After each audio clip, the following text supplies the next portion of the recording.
Hi everyone, I'm Tabitha, and today we're talking about villains. That's right, the bad guys. They give your main character someone to fight against. They are the face of evil in your world.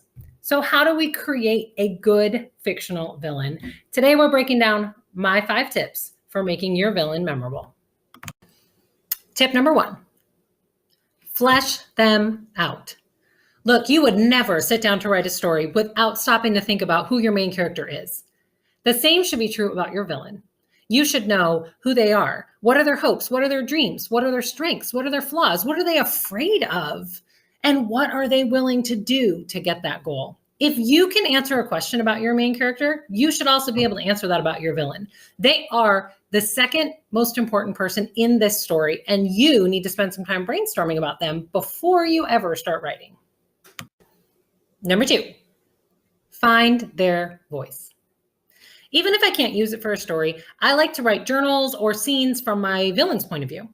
I do this for crucial moments in the story to help me remember what my villain's goals are and what they're doing. I'll sit and journal for a turning point in a story, or even if I just feel like I'm losing touch with my villain. It really makes a scene stronger to remember the other side of this story. Number 3, give them a backstory. In my opinion, which is all we're really talking about here, simply saying a villain is evil is not enough. Villains are better when you give them a true backstory. Think of Maleficent. That scorned woman angle really worked for that story. In fact, it worked so well that someone was able to make a movie years later where Maleficent appeared as though she was the hero of the entire story. Your villain deserves that same justice. I'm not saying you have to write the story where your villain is really the hero. But if that story's in your head, if in your mind it's even possible that they could be, your villain's going to be stronger. And if that occasionally leaks through in your writing and we see pieces of it, even better. Number 4, the redemption arc. In my experience, the writing community is really divided on this one. Do our baddest baddies deserve a moment where we think redemption is possible? That one brief second where it might be possible to save them? Think President Snow.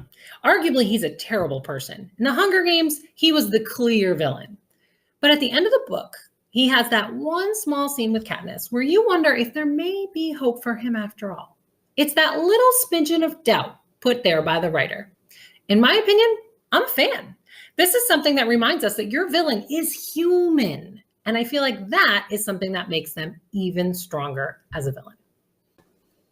Number 5, the piece de resistance. Remind us how bad they are.